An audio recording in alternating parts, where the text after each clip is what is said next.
Private nursing home সকলে তেওঁলোকে মানুহক মৃত্যুৰ পিছত মৃতদেহ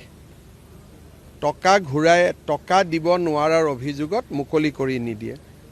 দ্বিতীয়তে তেওঁলোকে বহুত পেচেণ্টক টকাটো দিব নোৱাৰাৰ কাৰণে অতিৰিক্ত দিন নাৰ্ছিং হোমত থাকিবলৈ বাধ্য কৰায়।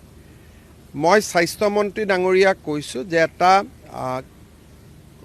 কল চেণ্টাৰ নম্বৰ এটা দিব লাগে, 102 হওক 103 হওক।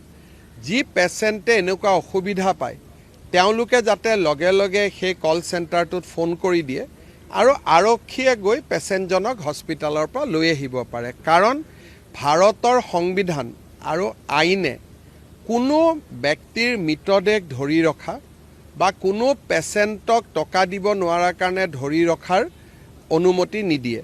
কোনোবাই যদি আপোনাক পইচা দিয়া নাই, আপুনি চুক্তি কৰিব, আদালতত যাব, তেওঁৰ ঘৰ ক্ৰক কৰিব, তেওঁৰ গাড়ী ক্ৰক কৰিব, বেলেগ কথা। কিন্তু মানুহজনক ধৰি ৰখাৰ নিয়মটো নাই। সেইটো আৰ্টিকল 21ত লিখা আছে ভাৰতৰ সংবিধানৰ, যে জীৱন সকলোৰে অধিকাৰ, ইয়াক কোনেও কাকো ধৰি ৰাখিব নোৱাৰে। ইভেন পুলিচেও কাৰোবাক ধৰি ৰাখিলে কোৰ্টক জনাব লাগে। নাৰ্ছিং হোমে মানুহক ধৰি ৰাখে, কোৰ্টকো নজনায়, পুলিচকো নজনায়, মাটি বাৰী বিক্ৰী কৰিব বাধ্য কৰায়। গতিকে এই বিষয়ে আমি চিন্তা কৰি আছোঁ। আপোনালোকে ভাল খবৰ এটা পাব। 2 এদিনতে আমি ইয়াৰ ওপৰত এটা কেবিনেটত আলোচনা কৰি এটা সিদ্ধান্ত ল'ম, যাতে নাৰ্ছিং হোমত পেচেণ্ট আৰু ডেড বডি দুইটাক যাতে ধৰি ৰাখিব নোৱাৰে।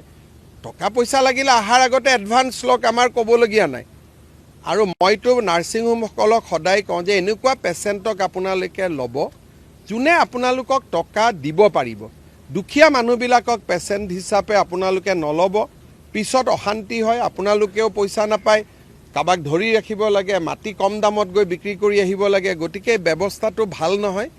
এই ক্ষেত্ৰত আমি কঠোৰ সিদ্ধান্ত আমি ল'ব গৈ আছোঁ। প্ৰাইভেট নাৰ্ছিং হোমসকলে তেওঁলোকে মানুহক মৃত্যুৰ পিছত মৃতদেহ টকা দিব নোৱাৰাৰ অভিযোগত মুকলি কৰি নিদিয়ে। দ্বিতীয়তে তেওঁলোকে বহুত পেচেণ্টক টকাটো দিব নোৱাৰাৰ কাৰণে অতিৰিক্ত দিন নাৰ্ছিং হোমত থাকিবলৈ বাধ্য কৰায়। মই স্বাস্থ্যমন্ত্ৰী ডাঙৰীয়াক কৈছোঁ যে এটা কল চেণ্টাৰ নম্বৰ এটা দিব লাগে, 102 হওক 103 হওক।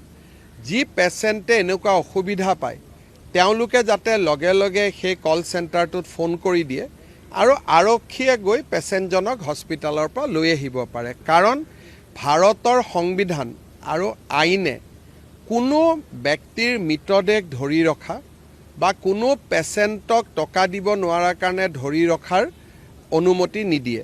কোনোবাই যদি আপোনাক পইচা দিয়া নাই, আপুনি চুক্তি কৰিব, আদালতত যাব, তেওঁৰ ঘৰ ক্ৰক কৰিব, তেওঁৰ গাড়ী ক্ৰক কৰিব, বেলেগ কথা। কিন্তু মানুহজনক ধৰি ৰখাৰ নিয়মটো নাই। সেইটো আৰ্টিকল 21ত লিখা আছে ভাৰতৰ সংবিধানৰ, যে জীৱন সকলোৰে অধিকাৰ, ইয়াক কোনেও কাকো ধৰি ৰাখিব নোৱাৰে। ইভেন পুলিচেও কাৰোবাক ধৰি ৰাখিলে কোৰ্টক জনাব লাগে। নাৰ্ছিং হোমে মানুহক ধৰি ৰাখে, কোৰ্টকো নজনায়, পুলিচকো নজনায়, মাটি বাৰী বিক্ৰী কৰিব বাধ্য কৰায়। গতিকে এই বিষয়ে আমি চিন্তা কৰি আছোঁ। আপোনালোকে ভাল খবৰ এটা পাব। 2 এদিনতে আমি ইয়াৰ ওপৰত এটা কেবিনেটত আলোচনা কৰি এটা সিদ্ধান্ত ল'ম, যাতে নাৰ্ছিং হোমত পেচেণ্ট আৰু ডেড বডি দুইটাক যাতে ধৰি ৰাখিব নোৱাৰে। টকা পইচা লাগিলে অহাৰ আগতে এডভান্স লওক, আমাৰ ক'বলগীয়া নাই। আৰু মইতো নাৰ্ছিং হোমসকলক সদায় কওঁ যে এনেকুৱা পেচেণ্টক আপোনালোকে ল'ব যোনে আপোনালোকক টকা দিব পাৰিব।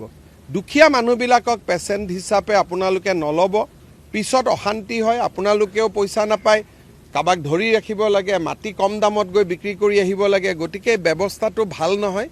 এই ক্ষেত্ৰত আমি কঠোৰ সিদ্ধান্ত আমি ল'ব গৈ আছোঁ।